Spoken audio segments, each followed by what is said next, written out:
Get ready for 2 Dollar Tree DIY projects to make some farmhouse decor for your laundry room.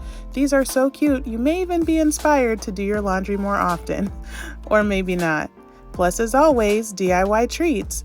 Welcome to my channel, Craft, Eat, Repeat.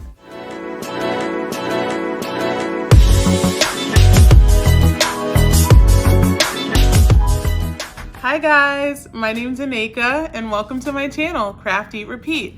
I'm so excited about today's project because I'm using items from my favorite store, Dollar Tree, to make some farmhouse decor for your laundry room. Now, I don't know about you guys, but I definitely procrastinate on my laundry and I probably should have been doing laundry instead of crafting to make these projects, but this was way more fun. And I like to tell myself that maybe if I beautify my laundry area, I'll be more excited about doing my laundry. Maybe not. I wish that's how it worked. Anyways, I really hope you enjoy the DIYs today. Let me know down in the comments if you do. If you're new here, welcome to my channel. Please consider subscribing and everybody hit that notification bell so you'll be ready when my next video comes out. Okay guys, it's time to craft. So we're going to start out this craft with some Dollar Tree signs. Now these are some Valentine signs that they had left over. If you're lucky, your Dollar Tree may even have them on clearance right now. I'm going to use 4 of them and I'm just going to glue them together using hot glue.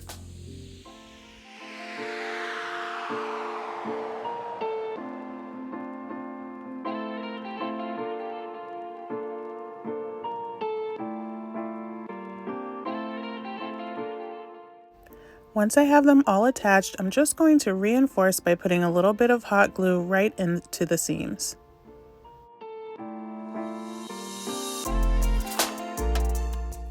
Now, because this is a pretty sizable sign that I'm making out of these Dollar Tree signs, I wanted to be sure that it would all stay together once I had it assembled. So I'm using these paint stirring sticks that I got from Lowe's to reinforce the seams once again. Now you can get these for free if you just need 1 or 2. Just ask someone at the paint desk, or you can buy a pack of 3 to 4 for only 97 cents, so they're very affordable.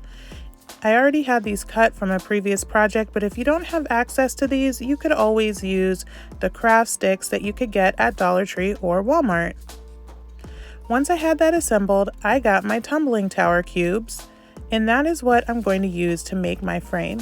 Now, you could do this project with really any Dollar Tree sign that they have as long as it has straight sides. So I'm going to show you my process for how I figured out how many I needed, but if you're not using these exact signs, you might need to figure out on your own how many cubes you need.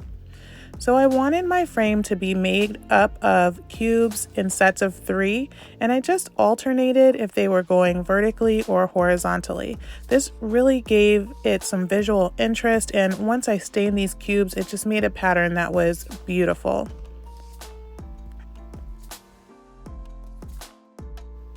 So once I laid out my pieces, I had a good idea of how many sets of 3 I needed to glue together. Now to glue these together, I'm going to use some E6000, and this is going to need a good 24 hours to dry. So make sure you do this before you're ready to put the rest of your project together. Now, I'm not sure what those rulers are called that let you make a right angle. I've seen them in a lot of videos and I probably need to pick one up myself, but in the absence of that, I'm just using this picture frame that I had laying around from another project.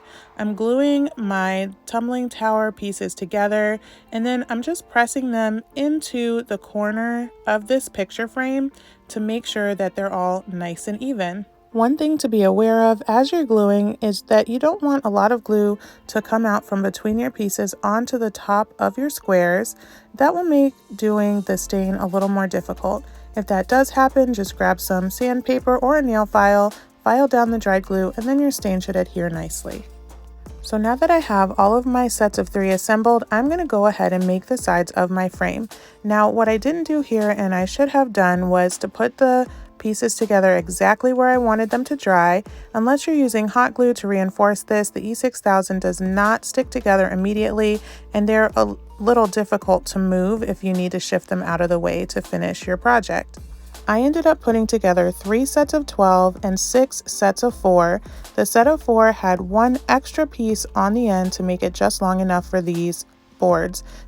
So now I'm going to assemble my frame. I'm going to take my first set of 4 and glue it perpendicular at the top of my first set of 12. Now that piece that had an extra piece, so there's going to be one side of the sets of 4 that has an extra piece, I just tried to alternate where I put that to make it look a little more balanced. Next, I found the center of my set of 12 and I put my second set of 4 perpendicular to the center of my set of 12. And then I did the same thing on the bottom.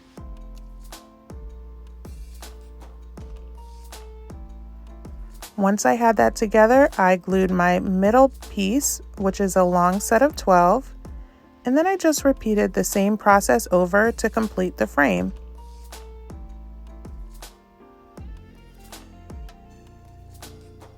After it was all together, I made sure it was nice and even and I let it dry.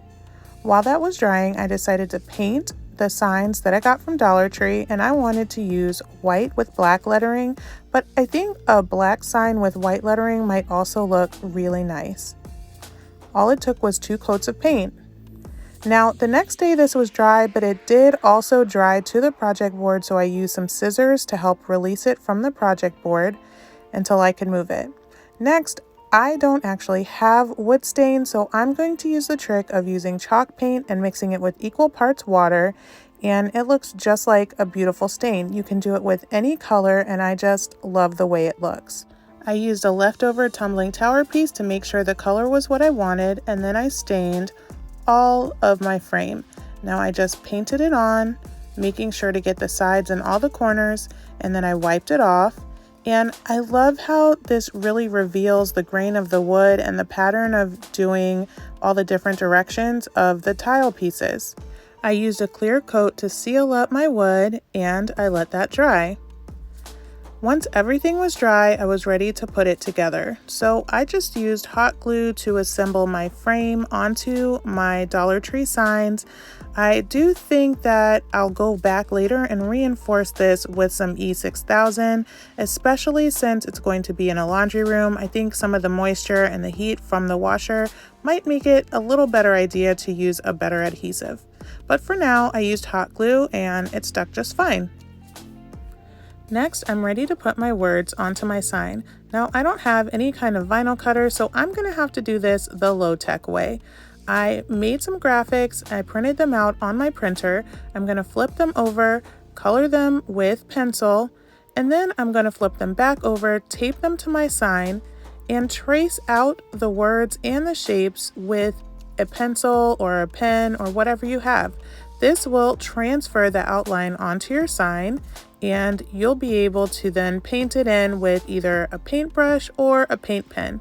I find the paint pen to be great for the black lettering. If you're doing white, I have not found a white paint pen that does the trick in less than 2 to 3 tries. So if you know of any white paint pens that you use that work really quickly, please let me know down in the comments. I would love to use it. Now, I am no graphic designer, guys, but I did put these together for my house using an app on my phone. I will put a link in the description box if you want to print out these graphics for yourself, or you can make some. You might be able to do a better job than I can, and you probably can, but I'm happy to share and make it easier if you'd like.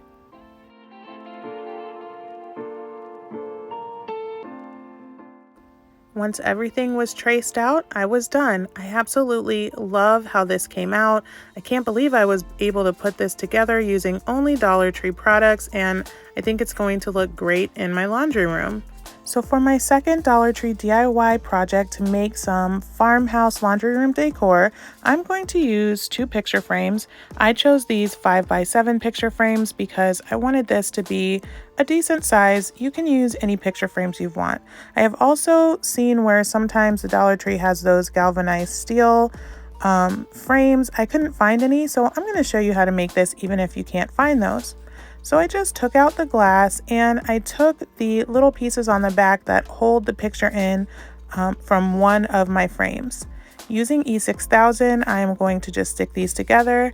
I do think that this would probably be okay with just hot glue if that's what you want to use. I just had the E6000 handy, so that's what I used.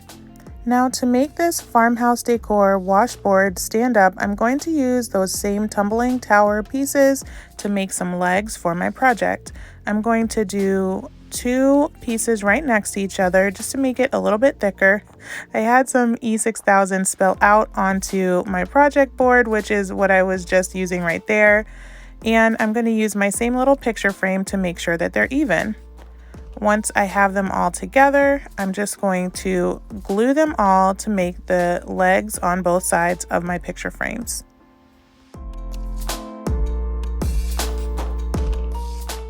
Next, I'm going to use some white chalk paint because I want my washboard to look like white wood, and I'm just going to paint all over the legs and the frame. Now, especially on that bottom frame, be sure to paint the inside of the frame because you'll be able to see it. Next, I'm going to come through with some black chalk paint. You could also use brown, that would look nice. And we're just going to give this an aged and weathered look. So I'm coming along all the edges with my dry brush, which means I dipped it into my paint, wiped off most of the paint, and I'm using an almost completely dry brush. I'm just coming along the edges, anywhere where it would naturally get some wear and tear. And also I'm giving a few strokes in the middle to make it look like wood.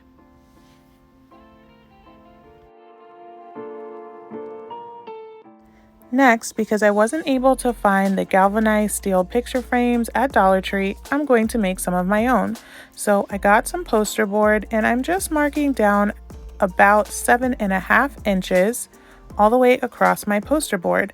Now, I'm not sure how long I need it to be. That's the height that I made it. And I just cut all the way across the poster board. And as I'll show you, I just used the whole piece, and then later on when I went to put it into my frame, I cut a little bit off. I figured it was better to have too much than not enough. I did end up cutting about 4 inches off, so if you want to cut that before, you can do that. Next, I'm measuring because I want to fold my paper about 1/2 inch in. So I'm just measuring and I'm going to make a line at about 1/2 inch to give me a guide to do my first fold.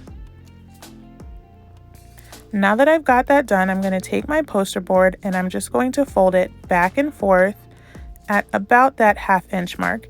Now, as you do this, it is very tempting to get wider and wider with each fold that you make, so be sure that you try to make it as even as you possibly can. That was a little tricky and it took a little time, but it definitely made a difference in the final product. I did use something weighted to kind of push down each fold. I wasn't able to get it down flat enough with just my fingers. This paint bottle did the trick and it folded very nicely.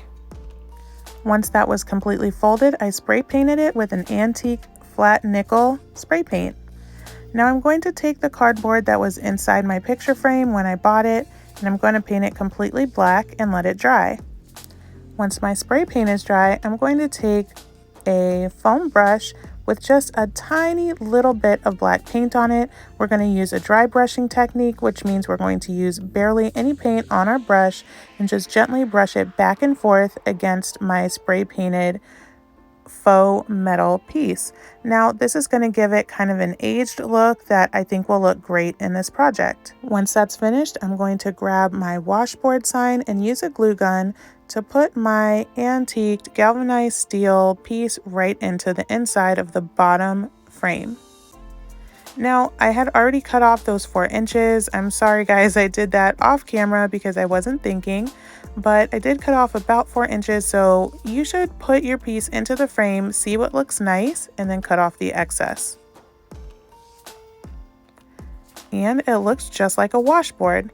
Next, I made another one of my graphics, which I will also link in the description box below, and I used the same technique. I colored the back with pencil, traced it onto my black cardboard, painted it with white paint, and the results were beautiful. I absolutely love how this came out. I think it looks nice and antiqued, and I just can't get enough of it. Okay guys, head down to the comments and let me know which one of those crafts was your favorite. So as you know, I like to add a little something at the end of my videos to keep life a little bit sweet. And I was like racking my brain, like what could I come up with that's like edible that has to do with the laundry.